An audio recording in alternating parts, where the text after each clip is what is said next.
I never thought I'd discover the affair that destroyed my marriage in the mundane glow of a motel parking lot sign. The betrayal wasn't just in the act, it was in the calculated deception that had been building for months. My name is Colton Reeves, and I'm 33 years old. Each morning I wake before sunrise to manage my construction company while my dog Cooper waits patiently by the door. Haley, my wife of 6 years, didn't just cheat. She engineered a separate life with Trevor Langford, her financial advisor, who apparently offered services well beyond portfolio management. My attorney Maureen Delgado warned me that confrontation without evidence would only give them time to hide their tracks. I didn't rage when I found out. I planned. Not for revenge, but for justice. The kind that leaves no room for lies or manipulation. Before I go any further, let me know in the comments where in the world you are watching from, and make sure to subscribe because tomorrow I will share a story you don't want to miss. But let me start from the beginning.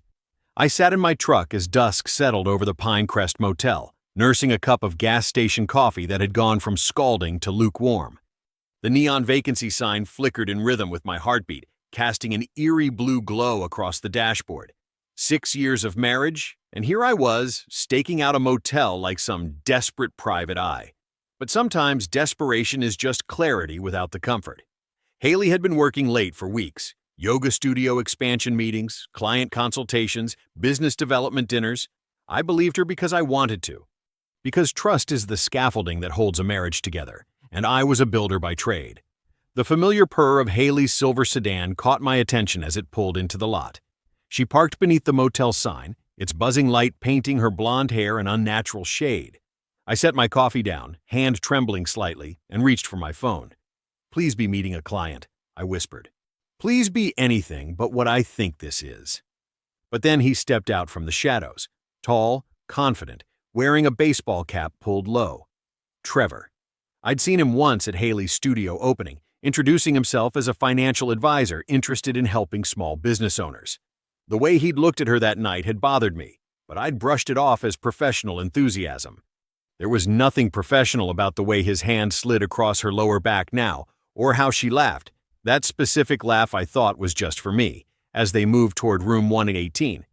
My stomach tightened into a knot as I started recording. I snapped photos of everything, the timestamp on my phone reading 7:42 p.m., the license plate of her car that I had helped her pick out and paid for, Trevor opening the door with what looked like a key card. The final shot captured Haley glancing over her shoulder before stepping inside, the door closing with a hollow thud that seemed to echo across the parking lot. I sat there, numb, while a passing memory hit me like a physical blow. Haley and I painting our first apartment, her hair tied back, a smudge of blue on her cheek that I'd kissed away. We'd made love on a drop cloth that night, promising forever while the paint dried around us. The coffee turned bitter in my mouth. Without thinking twice, I dialed the number I'd saved earlier that day. "AAA Towing," a gruff voice answered. "This is Colton Reeves. I called about possibly needing a tow tonight." "Yeah, got you down here. What's the situation?" "I need to move a vehicle registered in my name. Silver 2018 Audi A4, license plate number KRL 2794. I gave him the motel address. "How soon can you get here?" 20 minutes tops. "You got the registration and ID ready?" "Yes, I do." The paperwork was in my glove compartment. The car was in my name since I'd bought it for her birthday 2 years ago. Another gift she'd apparently outgrown. "Be there soon." While waiting, I scrolled through our text messages from the past month. Patterns emerged that I should have seen. The client meetings, always on Tuesdays and Thursdays, always running late, always involving this mysterious investor interested in her expanding her yoga studio. "Don't wait up, babe. Working on studio business plan with potential backer. Might grab dinner with tea after the meeting. Lots to discuss about expansion. Sorry, so late. Training session ran over, then paperwork. You know how it goes." I'd been so focused on my own business, so trusting, that I'd missed the obvious. The tow truck arrived in 18 minutes, yellow lights flashing as it pulled up beside me. The driver, a heavy-set man with a salt and pepper beard, checked my ID and the registration. "That's the vehicle?" He pointed to Haley's sedan. "Yes." "All right, Mr. Reeves. Won't take but a few minutes." I watched as he hooked up the Audi and lifted it onto the flatbed with practiced efficiency. The entire operation took less than 10 minutes. "Where to?" he asked. Your impound lot for now. I'll figure out the rest tomorrow. He nodded, understanding in his eyes. I wondered how many similar situations he'd seen, how many marriages had unraveled in motel parking lots under his watch. After he left, I moved my truck to a darker corner of the street and waited. 2 hours passed before the motel room door opened again. Haley emerged first, followed closely by Trevor. They lingered outside, his hand on her arm, both of them laughing. Then Haley turned toward where her car should have been. The parking space was empty. I watched her confusion bloom into panic. She spun in circles, checking neighboring spaces. Trevor looked around too, his posture suddenly alert. Haley pulled out her phone, dialing frantically. "It was right here," her voice carried across the lot. "I'm calling the police. Someone stole my car." That's when I stepped out of the shadows, my boots crunching on the gravel. "Haley!" Both of them froze. Trevor stepped back instinctively as Haley's phone lowered from her ear. The headlights from a passing car swept across their faces, Haley's twisted in shock, Trevor's draining of color. "Colton!" Haley's voice was barely audible. "What are you—" The light changed, casting them back into shadow, but I could still see the moment realization dawned in her eyes. "Colton?" Haley repeated, her eyes wide with disbelief. "What are you doing here?" I stepped fully into the light of the motel's buzzing sign. "I could ask you the same thing." Her expression shifted, shock hardening into indignation. "Are you following me? That's stalking, Colton." She glanced at Trevor, who stood awkwardly beside her, his hand now withdrawn from her arm. "I came to collect my property," I said, my voice steadier than I felt inside. "Your property?" Her eyebrows shot up. "What are you talking about?" "The car. It's registered in my name." Haley's mouth opened, then closed. "You towed my car? Are you serious right now?" Her voice rose, drawing the attention of an elderly couple walking to their room. "Because you're what? Jealous? Paranoid?" "No," I said simply. "Just observant." Trevor cleared his throat, taking a half step forward. "Look, man, this isn't what you think.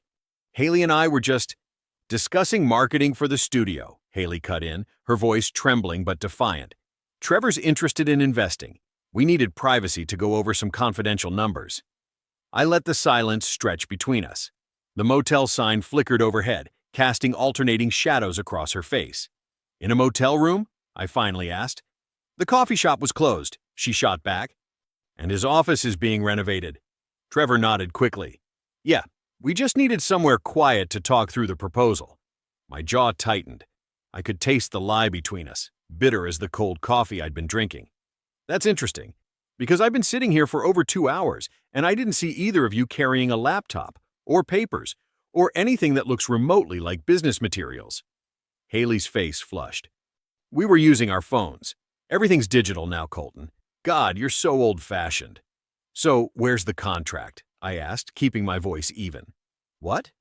"The marketing contract, or the investment proposal, or whatever document you were supposedly discussing. Where is it?" Trevor stepped between us now, drawing himself up to his full height. "Look, I think you need to back off and let her go. This isn't healthy." I looked him straight in the eyes. "She already did." The weight of those words hung in the air between us. I watched Trevor's righteous expression falter as he recognized something in my face. Not rage or jealousy, but certainty. "This is ridiculous," Haley said, her tone shifting from anger to something closer to plea. "You're making assumptions about a business meeting." "Business meeting. Right." I nodded slowly.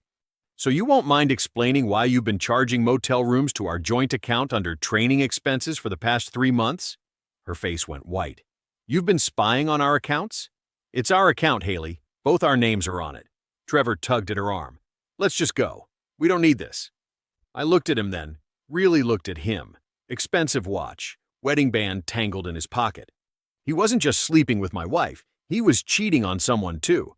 "I want my things from the car," Haley demanded, her voice shaking. "Call me tomorrow. I'll arrange it." "You're being ridiculous. This is controlling behavior, Colton. You've always been like this, always suspicious, always checking up on me." Her eyes were wild now, desperate. "That's why I needed space to think." "Is that what you call it?" Trevor pulled keys from his pocket. "Come on, I'll drive you home." "Don't bother," I said. "She won't be staying there tonight." Haley's face contorted with anger. "You can't kick me out of my own home." "Our home, the one I built." The one my name is on the mortgage for. I wasn't raising my voice, but something in my tone made her step back. You should stay wherever you've been staying on Tuesdays and Thursdays. Her mouth opened, closed, opened again. You're paranoid, she finally said, but the accusation fell flat. This is all in your head. Trevor pulled her toward his car, a black BMW parked at the far end of the lot. Let's go. I watched them walk away, Haley's shoulders shaking, Trevor's arm around her waist. They climbed into his car and drove off, taillights disappearing into the night. The motel sign buzzed overhead, casting everything in harsh, unforgiving light. I stood there alone, feeling the weight of 6 years cracking down the middle. I pulled out my phone and dialed a number I'd saved earlier that day but hoped I wouldn't need. As the phone rang, I clicked play on the voice recording I'd captured 3 hours earlier when Haley had called the motel from our kitchen, thinking I was in the shower. Room 214 again, same time. Her voice played softly from my phone. Sentinel Investigations, a woman answered. I'd like to schedule a consultation, I said, watching the empty space where my marriage used to be. The next morning I sat at our kitchen table, watching dust motes dance in the sunlight filtering through half-closed blinds. The house was quiet. Haley had left early for what she called studio prep, kissing me on the cheek like nothing had changed. But everything had. My coffee had gone cold again, just like in the truck last night. I'd barely slept, replaying every moment of the confrontation at the motel, analyzing each lie that had spilled from her lips. The ease of her denial was what cut deepest, how practiced it seemed, how ready she was with excuses. I opened my laptop and navigated to our joint bank account. We'd had separate accounts for personal spending, but maintained a joint one for household expenses and shared investments. The joint account was also where I'd been transferring money to support her yoga studio venture.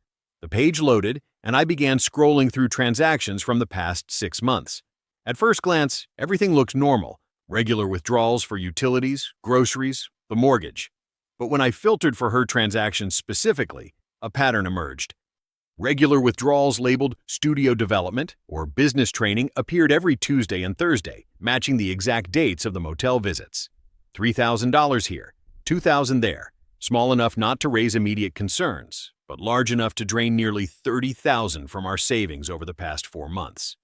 My hands trembled slightly as I clicked on one transaction from last Thursday. The withdrawal had been made at an ATM just 2 blocks from the Pinecrest Motel, an hour before she checked in. I thought about the old truck I'd kept running 3 years longer than I should have, just to put more money into her dream studio. I printed everything, bank statements, timestamps, transaction histories, and arranged them in a manila folder. The evidence felt heavy in my hands, weighted with all the lies between us. With a deep breath, I picked up my phone and dialed the number for Maureen Delgado, a divorce attorney my friend had used last year. I'd saved her contact months ago, sensing something wasn't right, but hoping I'd never need it. Delgado Legal, she answered, her voice crisp and professional. Ms. Delgado, my name is Colton Reeves. I need advice about... The words caught in my throat. About filing for divorce. She listened quietly as I outlined the situation, the affair, the financial deception, the property at stake. First rule, Mr. Reeves, document, don't detonate, she said when I finished. Don't confront her until we have everything secured. Can you come to my office this afternoon? 3 o'clock? I'll be there. And, Mr. Reeves, if you share business accounts, secure them now. People move money when they feel cornered. After hanging up, I pulled up my construction company's accounts. I'd built Reeves Construction from nothing, just me and a used pickup truck at first, now 8 employees and 3 crews. Haley was listed on some accounts for tax purposes, but the business LLC was solely in my name. I spent the next hour transferring operating funds into separate accounts under the LLC.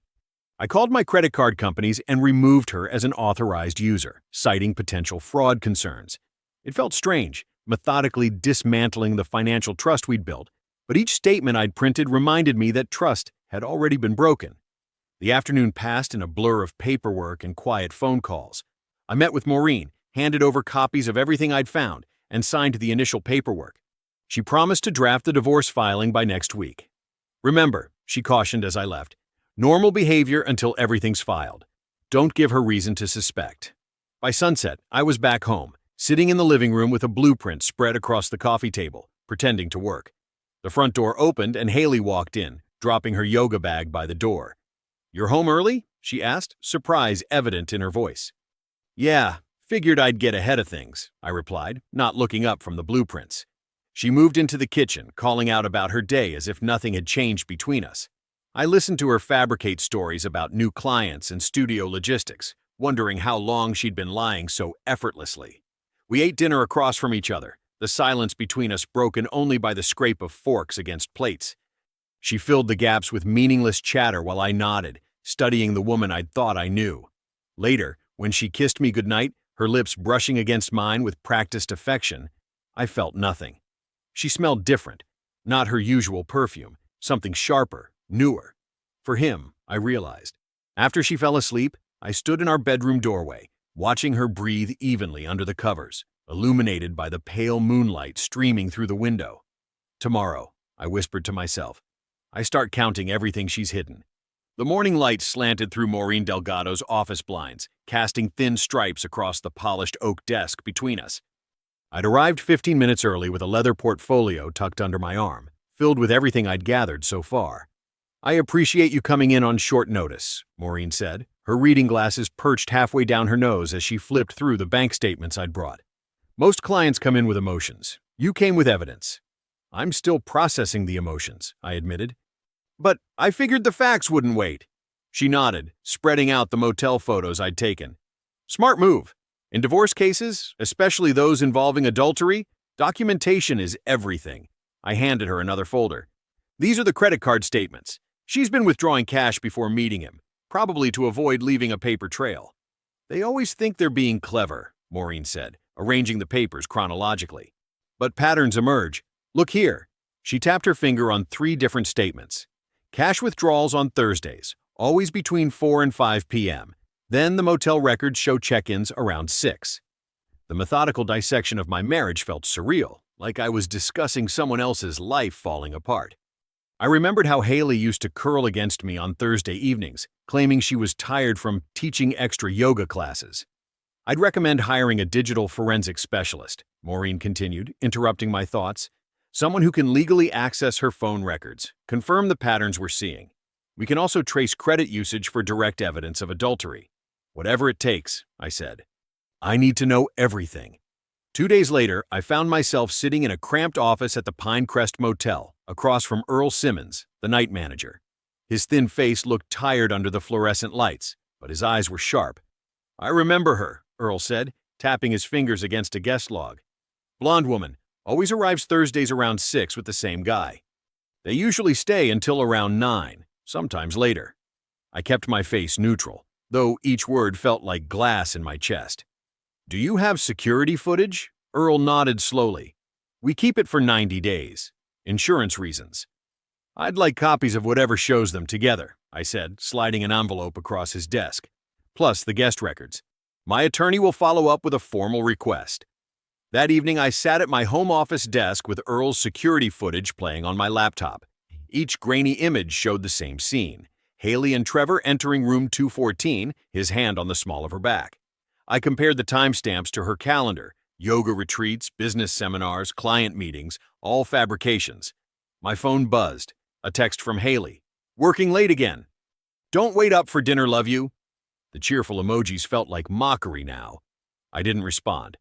The next week passed in a strange, hollow rhythm. During the day, I worked, gathered evidence, and consulted with Maureen.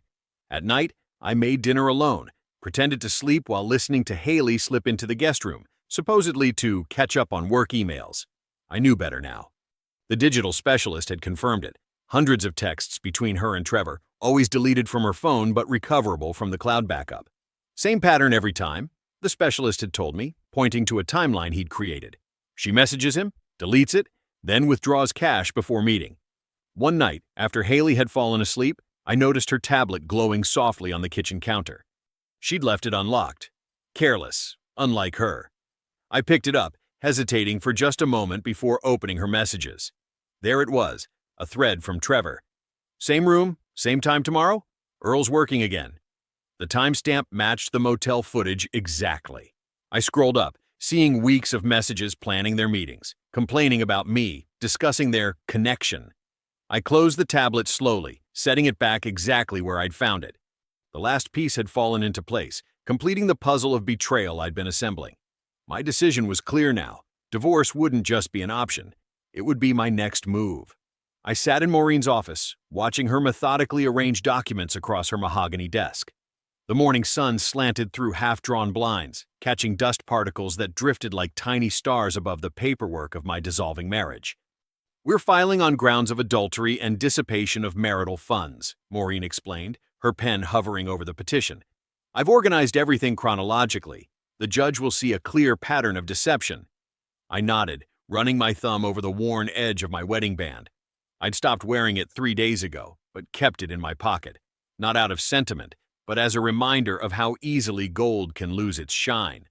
"Walk me through what you've collected," I said. Maureen lifted a thick folder. "First, we have the notarized statements from the motel manager confirming their regular visits. His affidavit includes dates going back 4 months, all matching the cash withdrawals from your joint account." She flipped to another section. "The digital forensics report shows text message timestamps and deleted conversations we recovered. Notice how they align perfectly with her supposed yoga retreats. We've maintained strict chain of custody documentation for all electronic evidence." "What about the business money she's been taking?" Maureen nodded grimly. "That's the strongest part of our case. We have bank statements showing $14,700 transferred from your joint account to a separate account she opened 3 months ago. The memo line says studio development, but we've verified with her landlord that rent payments stopped 2 months ago." There was something strangely comforting about seeing it all laid out. Betrayal quantified in dollar amounts and time-stamped receipts. Each piece of evidence turned my pain into something concrete, something I could fight. "How long before she's served?" I asked. "We'll file today. The courier will likely deliver the papers within 48 hours. Maureen's eyes softened slightly. "It won't be easy, Colton. Be prepared for denial, then anger. They always follow the same pattern."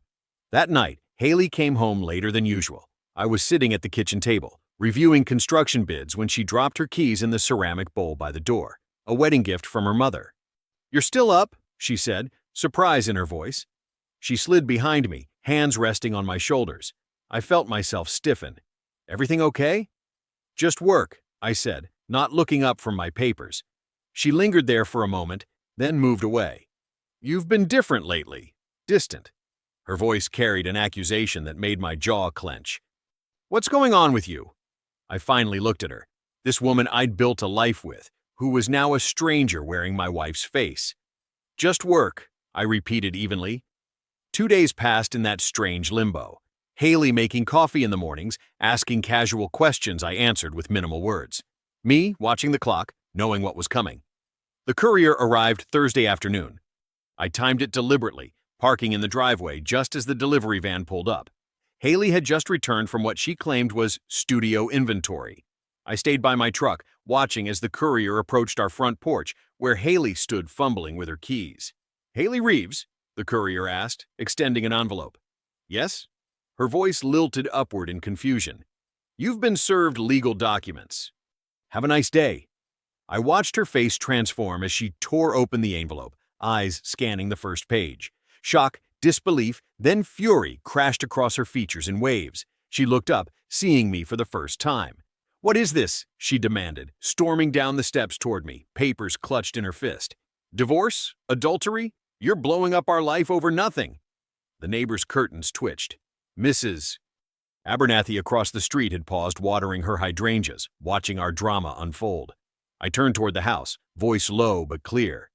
"Nothing leaves motel receipts." Her face paled. "You don't understand." "I understand room 214, I said quietly. "I understand Thursday nights and cash withdrawals." She followed me inside, her voice rising to a pitch I'd never heard before, desperate, indignant. "This is insane. You're throwing away 6 years because of some misunderstanding?" I said nothing, moving past her to the kitchen. "Trevor's just a client. You never wanted to hear about my business, so I stopped trying to explain. Save it for your response to the petition," I said, opening the refrigerator. The cool air against my face was a relief. "The evidence is all there." That night, I heard her packing upstairs, drawers slamming, hangers scraping.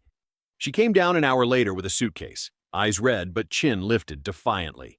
"You'll regret this," she said from the doorway. "You have no idea what you're doing." The door closed behind her with a soft click. Through the window, I watched her load her bag into her car and drive away. To Trevor's apartment, I assumed. The house felt different immediately. Emptier but somehow lighter, as if a storm had finally broken after days of pressure. The next morning I visited my work site on Maple Street, a 2-story renovation we'd been tackling for weeks. The rhythmic sound of nail guns and saw blades felt like clarity after months of confusion. I was explaining a blueprint modification to my foreman when my phone buzzed. Maureen Delgado's name flashed on the screen. "Colton," her voice was tight, urgent. "Haley just filed an emergency motion to freeze all your joint accounts. She's claiming financial abuse and alleging you've been hiding assets from the business." I stared at my phone, the construction noise suddenly distant as the implications sank in. The battle had just begun. I pulled my truck into the courthouse parking lot 40 minutes early. The sky hung heavy and gray, mirroring the weight in my chest. Maureen had texted last night, "Be early, dress professionally, bring the statements we discussed." Inside, I found her waiting in the hallway, looking sharp in a navy pantsuit, organizing papers with practiced precision. "Morning," I said, handing her my leather portfolio. "Everything we talked about is in there."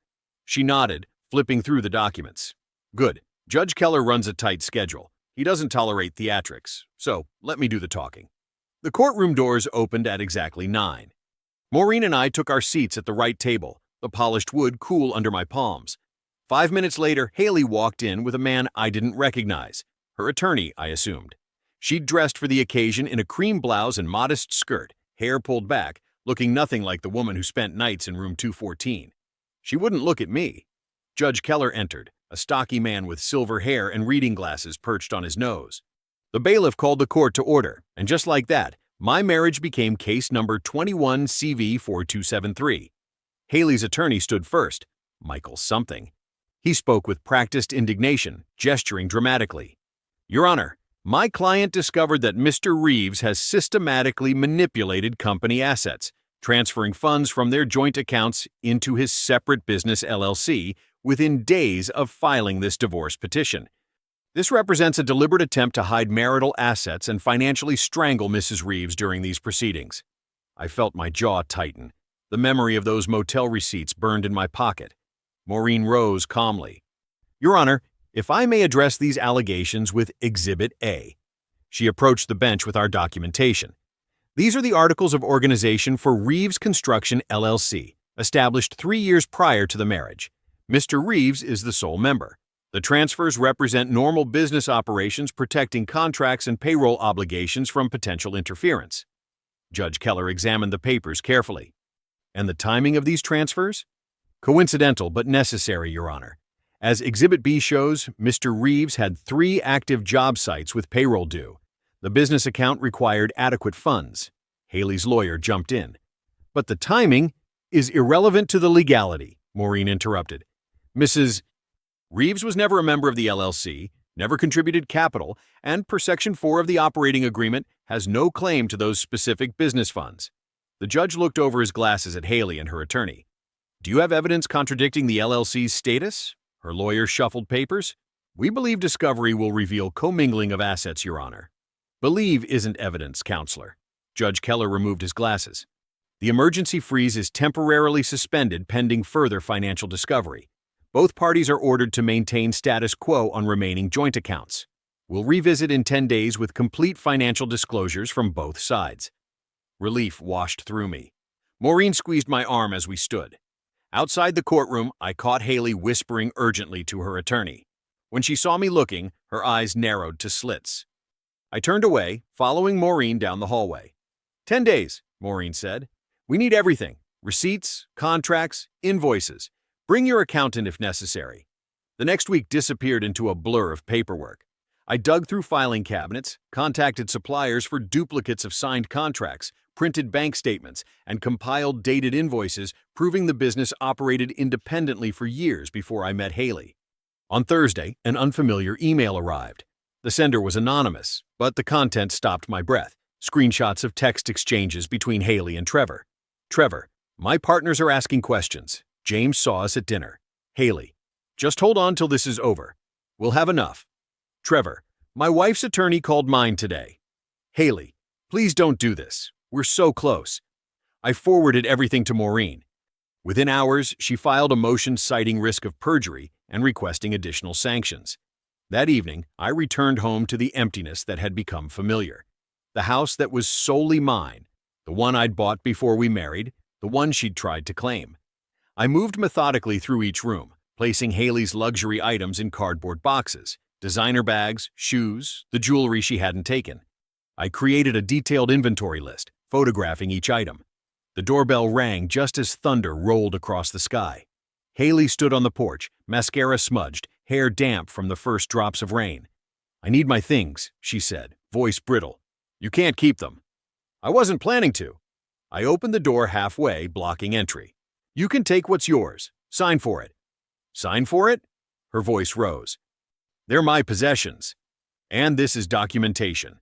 I held out the inventory list. "Everything's boxed up. Sign, and it's all yours."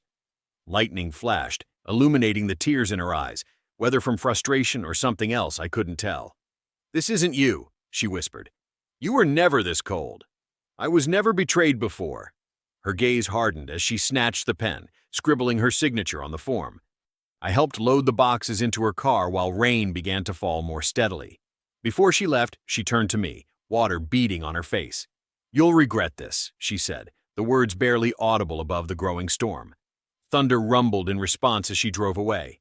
Morning sunlight flooded the courthouse steps as I walked beside Maureen, my arms loaded with folders of evidence we'd meticulously prepared. The weight felt right somehow, physical proof of everything I'd been carrying emotionally for months. "Remember," Maureen said quietly as we approached the entrance, "let the evidence speak. No matter what she says, stay composed." I nodded, my throat tight. "I've got nothing to hide." Inside, the polished floors echoed with our footsteps.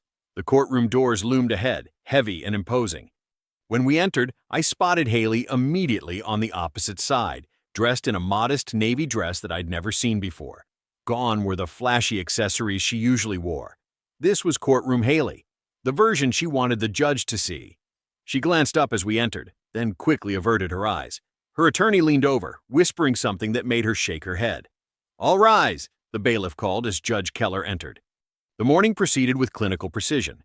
Maureen presented our case first, laying out a timeline of events supported by bank records and receipts. Then she called her first witness. "The court calls Earl Simmons," she announced. The motel manager walked in, his thin frame looking uncomfortable in what was clearly his one good suit.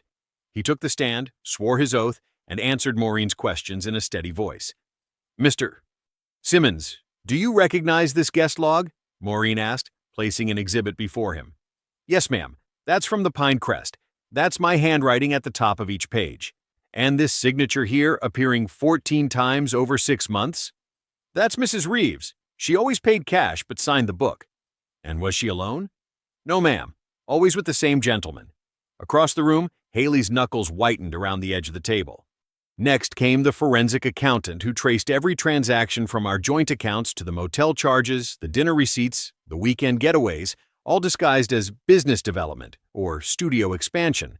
"The pattern is undeniable," he testified, pointing to the charts projected on the screen. "Withdrawals from joint accounts consistently occurred 24-48 hours before motel charges appeared on Mr. Langford's credit card, matching the dates Mrs. Reeves claimed to be at yoga retreats."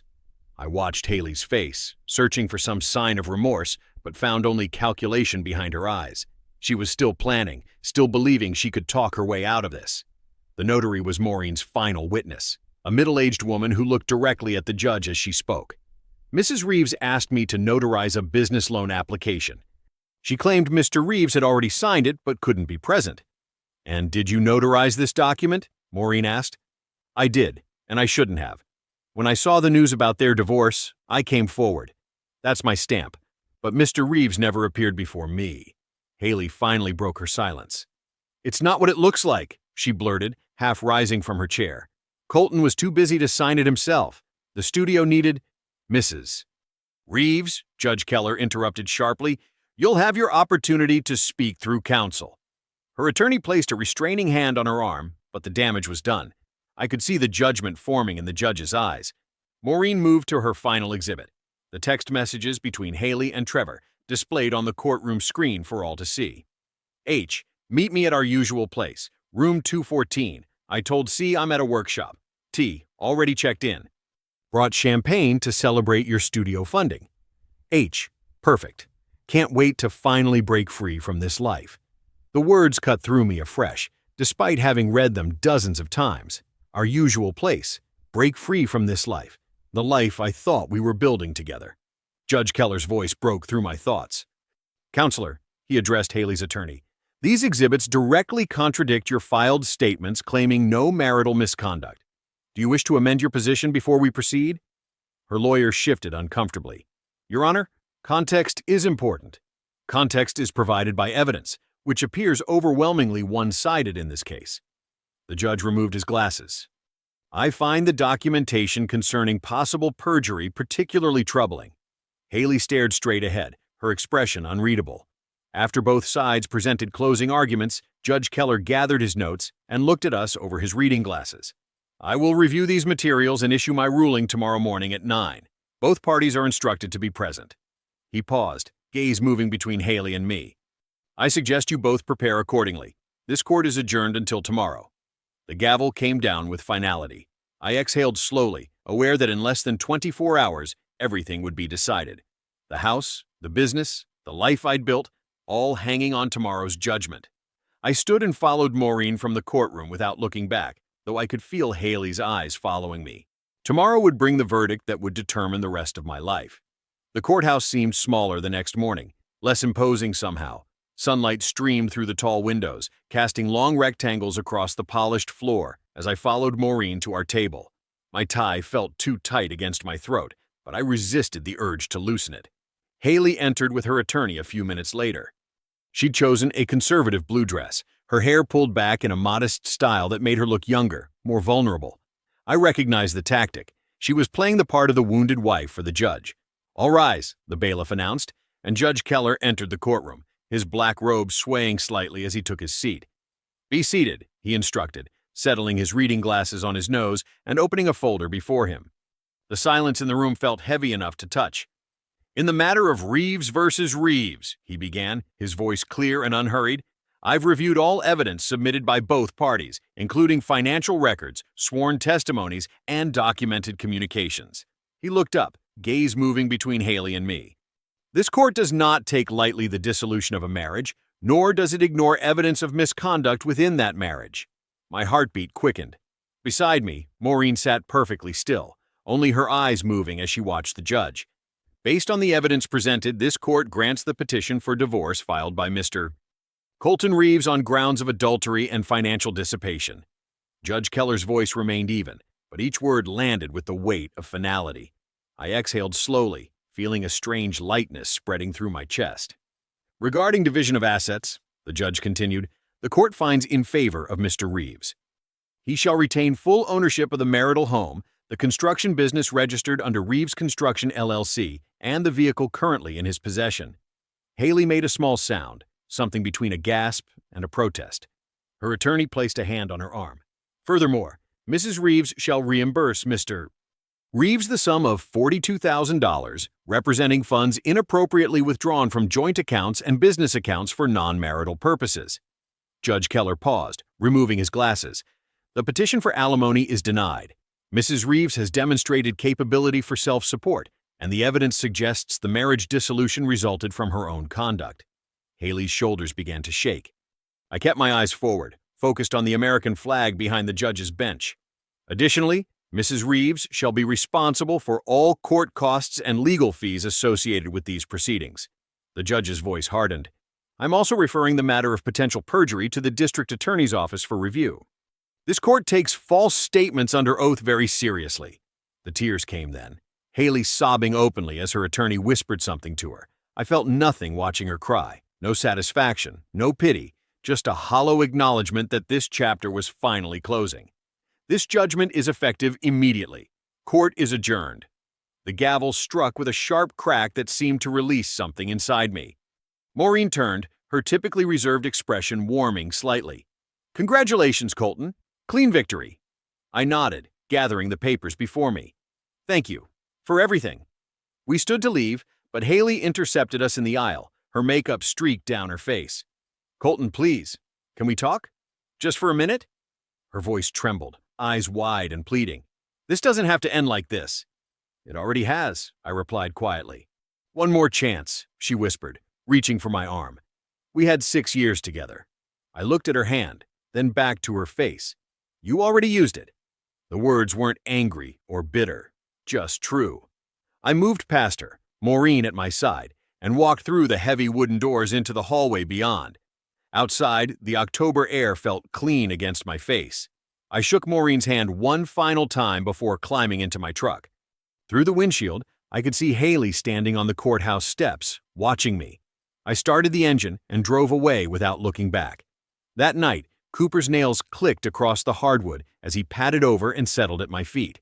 I sat in the living room, lights dim, a glass of whiskey untouched on the side table. The house felt strangely my own now, not ours, just mine. My phone buzzed with a message from Maureen. "Judgment officially recorded. It's done." I set the phone down and rested my head back against the couch. "It's over," I whispered to the ceiling, to Cooper, to myself. The relief was there, but so was the sorrow. Not for losing Haley, but for losing the future I thought we'd have. I knew the legal battle might be finished, but the emotional cleanup had only begun. 6 months after the divorce, I stood on the roof of a nearly completed office building, watching the spring sun rise over the edge of town. My phone buzzed with a text from Marcus, my new foreman, confirming his crew would be starting the foundation pour at the community center across town. "All set at Site 2, boss. Concrete's arriving at 9. I texted back, "Perfect. I'll swing by after noon." 2 crews running simultaneously now. Sometimes I still had to pause and let that sink in. Not just surviving the divorce, but thriving beyond it. When I climbed down the ladder to my truck, Cooper was sitting in the passenger seat, his golden face pressed against the window. I'd started bringing him to job sites when being alone in the house felt too quiet. The guys loved him, and he seemed to enjoy watching the work unfold. "Ready for breakfast, buddy?" I scratched behind his ears as he settled back into his seat. The morning light caught on my clean, organized tools in the truck bed.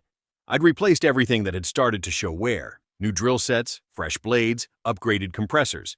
No more postponing improvements or hearing Haley's voice question every business expense. My company, my calls. We stopped for coffee at Miller's, where Diane slid my usual across the counter. "Morning, Colton.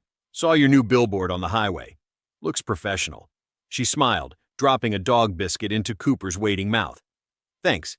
The website's getting hits already." I took a sip, the bitter warmth familiar and grounding. "You're looking well," she added, her eyes kind. Everyone in town knew what had happened, of course.